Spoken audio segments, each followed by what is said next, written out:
ഏതായാലും വൈകിയാണെങ്കിലും ഗാസയിലെ പട്ടിണിയെ കുറിച്ച് വസ്തുതകൾ പുറത്തു വന്നു എന്നതിൽ നിന്നും മനസ്സിലാകുന്ന ഒരു കാര്യം നമ്മളൊക്കെ ഇതിനകം തന്നെ പറഞ്ഞ കാര്യം, അതായത് പലസ്തീൻ ഇസ്രായേൽ വിഷയത്തിൽ ഇസ്രായേൽ വിരുദ്ധമായ ഒരു നെറേറ്റീവ് ഉണ്ടാക്കുന്ന തരത്തിലുള്ള പ്രൊപ്പഗാൻഡയാണ് ലോകം മുഴുവനും പ്രചരിക്കുന്നത്.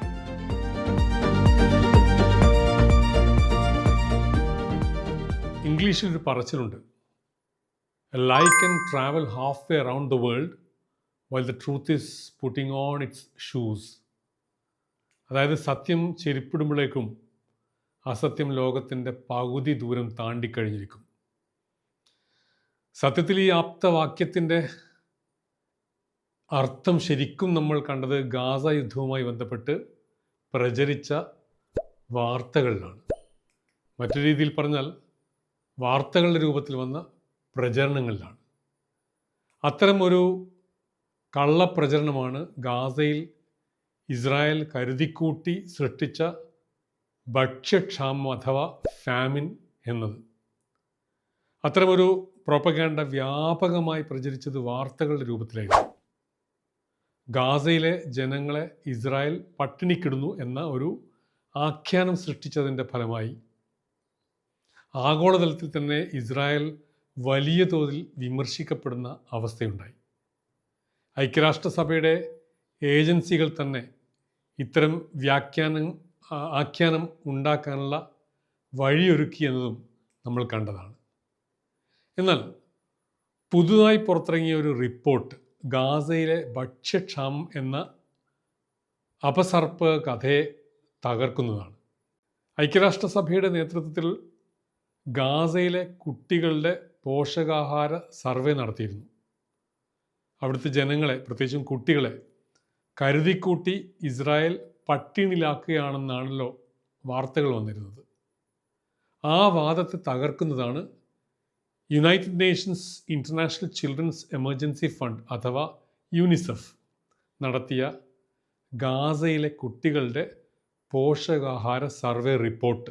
ഐക്യരാഷ്ട്രസഭയുടെ പിന്തുണയുള്ള integrated food security phase classification അഥവാ IPC അതിൻ്റെ ഫാമിൻ റിവ്യൂ കമ്മിറ്റിയിലൂടെ 2025 നടത്തിയ ഗാസയിലെ ഭക്ഷ്യക്ഷാമം എന്ന പ്രഖ്യാപനത്തെ തന്നെയാണ് ഈ പുതിയ റിപ്പോർട്ട് ശക്തമായി തള്ളുന്നത്.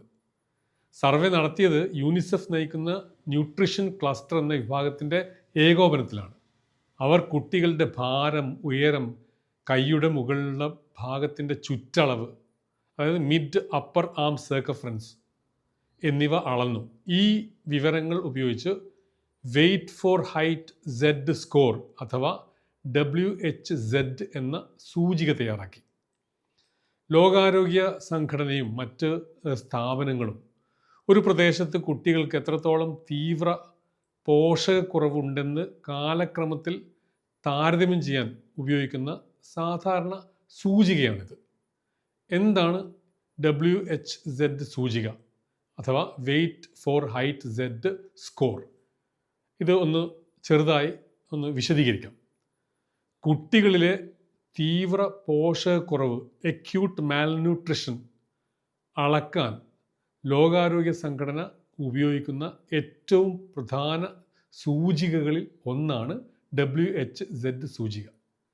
ഒരു കുട്ടിയുടെ ഭാരം ആ കുട്ടിയുടെ ഉയരത്തിന് അനുസരിച്ച് സാധാരണയേക്കാൾ കുറവോ കൂടുതലോ ആണോ എന്ന് പരിശോധിക്കുന്ന ഒരു കണക്കാണ് ഇത്. ഒരു കുട്ടിയുടെ ഉയരത്തിന് വേണ്ട ശരാശരി ഭാരം എത്രയെന്ന് വേൾഡ് ഹെൽത്ത് ഓർഗനൈസേഷൻ ഒരു സ്റ്റാൻഡേർഡ് പട്ടികയുണ്ട്.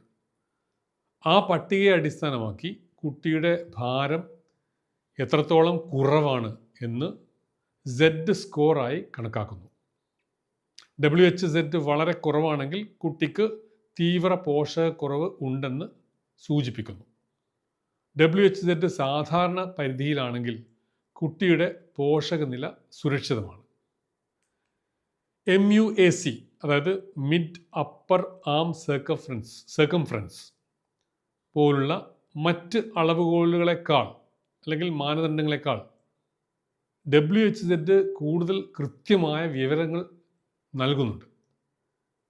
IPC പോലുള്ള അന്താരാഷ്ട്ര ഏജൻസികൾ ഭക്ഷ്യക്ഷാമം പ്രഖ്യാപിക്കാൻ WHZ ഡാറ്റയാണ് പ്രധാന തെളിവായി ഉപയോഗിക്കുന്നത്. ഈ യൂണിസെഫിൻ്റെ സർവേ റിപ്പോർട്ട് പ്രകാരം, ഏറ്റവും പുതിയ റിപ്പോർട്ട്, ഗാസയിലെ കുട്ടികളിൽ കണ്ടെത്തിയ തീവ്ര പോഷകക്കുറവ് അഥവാ അക്യൂട്ട് മാൽന്യൂട്രിഷൻ ഗുരുതര നിലയേക്കാൾ വളരെ താഴെയാണ് എന്ന് മാത്രമല്ല, പ്രദേശത്തെ മറ്റ് രാജ്യങ്ങളിലും ചില പാശ്ചാത്യ രാജ്യങ്ങളിലുമുള്ള സാധാരണ നിലയേക്കാൾ പോലും വളരെ കുറവാണ് ഗാസയിലെ തീവ്ര പോഷകാഹാരക്കുറവ്.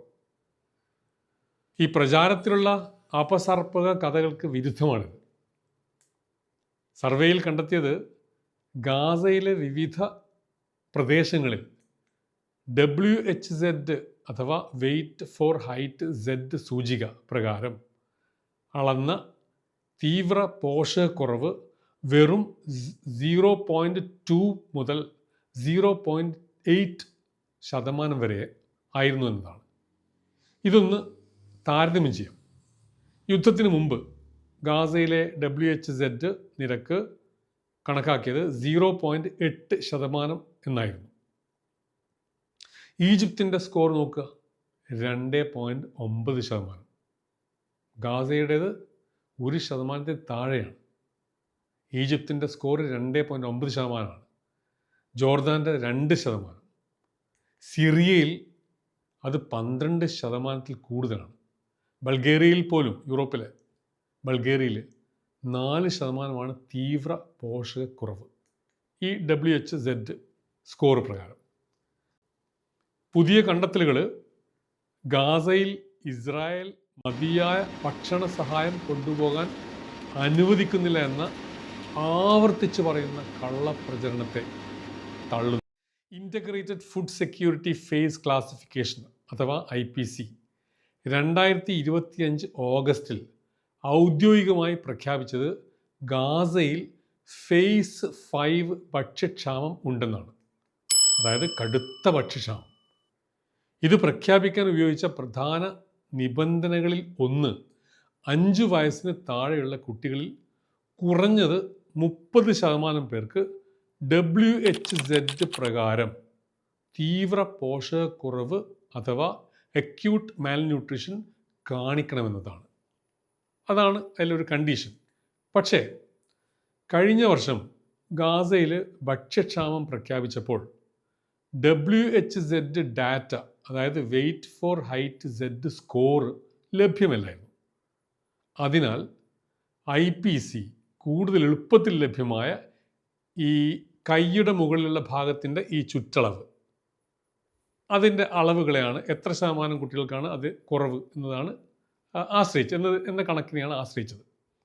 അതിന് പുറമെ ലോകത്തിലെ മുൻകാല താരതമ്യങ്ങൾ അടിസ്ഥാനമാക്കി WHZ സൂചിക സാധാരണയായി ഈ മിഡ് അപ്പർ ആം സർക്കംഫറൻസിനേക്കാൾ ഏകദേശം ഇരട്ടിയോളം തീവ്ര പോഷകക്കുറവ് കേസുകൾ കണ്ടെത്താറുണ്ടെന്ന് IPC വാദിച്ചു. അതിനാൽ MUAC 30% വേണം എന്ന നിബന്ധനയിൽ വെള്ളം ചേർത്ത് 15% മതി എന്നാക്കി. അതായത് WHZ 30% വേണം, പക്ഷേ MUACയിൽ അത് 15 മതി എന്ന് ചേർത്ത് അതിൻ്റെ അളവുകോലിൻ്റെ ഇതൊന്ന് വെള്ളം ചേർത്ത് കുറച്ചു. ഇതാണ് അന്ന് തന്നെ അത് ഒരുപാട് വിമർശന വിധേയമായ ഒരു വാദമായിരുന്നു. ഒന്നുകൂടി പറയാം, അതായത് WHZ 30%, MUAC 15% തുല്യമാണ് എന്ന അനുമാനം. ഈ അനുമാനം അന്ന് തന്നെ ഞാൻ നേരത്തെ പറഞ്ഞ പോലെ ചോദ്യം ചെയ്യപ്പെട്ടിരുന്നു. പല ആഫ്രിക്കൻ രാജ്യങ്ങളിലെ കണക്കുകളാണ് IPC ഇതിനായി ആശ്രയിച്ചത്. അവിടങ്ങളിൽ ആഫ്രിക്കൻ രാജ്യങ്ങളിൽ പോഷകക്കുറവ്, WHZ പോഷകക്കുറവ് നിരക്കുകൾ സാധാരണയായി MUAC നിരക്കുകളേക്കാൾ വളരെ കൂടുതലായി കാണുന്നുണ്ട് എന്നാണ് വാദം. പക്ഷേ മിഡിൽ ഈസ്റ്റിലെ തെളിവുകൾ പ്രകാരം ഇങ്ങനെ ആയിക്കൊള്ളണമെന്നില്ല എന്നാണ് അന്ന് തന്നെ വിമർശകർ ചൂണ്ടിക്കാണിച്ചത്. അതായത് MUAC mid upper arms circumference പ്രകാരമുള്ള 15% എന്ന നിരക്കിനെ WHO പ്രകാരമുള്ള 30% എന്ന ഫാമിൻ പരിധിയോട് തുല്യമായി കണക്കാക്കാൻ യാതൊരു ശാസ്ത്രീയ അടിസ്ഥാനവും ഉണ്ടായിരുന്നില്ല എന്ന് ചുരുക്കം. യൂണിസെഫിൻ്റെ പുതിയ ഗാസ ന്യൂട്രീഷൻ ക്ലസ്റ്റർ സർവേ, അതാണ് ഇപ്പം അടുത്ത് കഴിഞ്ഞത്.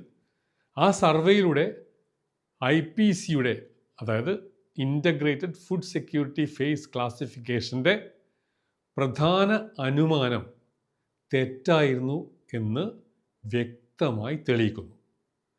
ഗാസയിൽ WHO നിരക്കുകൾ MUAC നിരക്കിൻ്റെ ഇരട്ടിയാണ് എന്നായിരുന്നല്ലോ ഇൻ്റഗ്രേറ്റഡ് ഫുഡ് സെക്യൂരിറ്റി ഫേസ് ക്ലാസിഫിക്കേഷൻ്റെ വെള്ളം ചേർത്ത് നേർപ്പിച്ച അനുമാനം.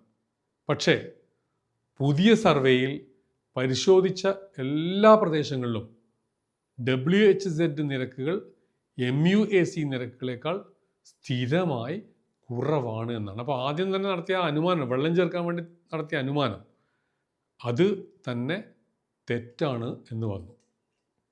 ഈ ഒരു നുണ ലോകം ചുറ്റിക്കഴിഞ്ഞതിന് ശേഷം സത്യം യാത്ര പുറപ്പെട്ടത് കൊണ്ട് വല്ല വിശേഷവുമുണ്ടോ എന്ന ചോദ്യം പ്രസക്തമാണ്. പക്ഷെ ഒരു കാര്യം വ്യക്തമാണ്, സത്യം എന്നെങ്കിലും ഒരിക്കൽ പുറത്തു വരാതിരിക്കില്ല. ഇപ്പോഴും ഗാസയിലെ കുട്ടികൾ ഇസ്രായേൽ ബോധപൂർവം സൃഷ്ടിച്ച പട്ടിണി നേരിടുകയാണെന്ന് പറയുന്നവരുണ്ട്. എന്നാൽ ഐക്യരാഷ്ട്രസഭയുടെ മേൽനോട്ടത്തിൽ ലോകമെമ്പാടുമുള്ള മനുഷ്യാവകാശ പ്രവർത്തനങ്ങളിൽ ഉപയോഗിക്കുന്ന അതേ കർശനമായ രീതിയിൽ ശേഖരിച്ച പുതിയ പോഷകാഹാര ഡാറ്റ ഈ വാദത്തെ തള്ളിക്കളയുന്നു. ഗാസയിലെ കുട്ടികളുടെ പോഷകാഹാരവുമായി ബന്ധപ്പെട്ട പ്രധാന പ്രശ്നമായി വളർച്ചാ മുരടിപ്പിനെ, സ്റ്റണ്ടിങ്ങിനെ റിപ്പോർട്ടിൽ ചൂണ്ടിക്കാണിക്കുന്നുണ്ട്. ഏകദേശം 8ൽ 1 കുട്ടിയെ ഇത് ബാധിക്കുന്നുണ്ട് എന്നാണ് കണ്ടെത്തൽ. ഗാസയിൽ 12.2% മുതൽ 13.5% വരെ കുട്ടികൾക്ക് ഈ സ്റ്റണ്ടിങ്, അതായത് വളർച്ചാ മുരടിപ്പ് ഉണ്ട് എന്നാണ് റിപ്പോർട്ടിൽ പറയുന്നത്. നമുക്കൊരു താരതമ്യത്തിന് വേണ്ടി യുദ്ധമൊന്നുമില്ലാത്ത കേരളത്തിൻ്റെ കണക്കെടുക്കാം. ഈ വർഷത്തെ നാഷണൽ ഫാമിലി ഹെൽത്ത് സർവേ 6 കണ്ടെത്തിയത് കേരളത്തിലെ 5 വയസ്സിന് താഴെയുള്ള കുട്ടികളിൽ 20.1% പേർ സ്റ്റണ്ടഡ് അഥവാ വളർച്ചക്കുറവ് ആയിരിക്കുകയാണ് എന്നാണ്. ഗാസയിൽ 13% മാത്രമാണ് എന്ന് വീണ്ടും ഓർമ്മിപ്പിക്കുകയാണ്. ഇന്ത്യയിലെ കുട്ടികളുടെ ഈ വളർച്ചാ മുരടിപ്പിൻ്റെ ദേശീയ ശരാശരി എടുത്താൽ 29.3% ആണ്. ഗാസയിലെ കുട്ടികളിൽ യൂണിസെഫ് സർവേ കണ്ടെത്തിയ മറ്റൊരു പ്രശ്നം ക്ഷയാവസ്ഥ അഥവാ വേസ്റ്റിംഗ് ആണ്. ഇതും ഈ പോഷകാഹാര കുറവിൻ്റെ ഒരു പ്രശ്നമാണ്.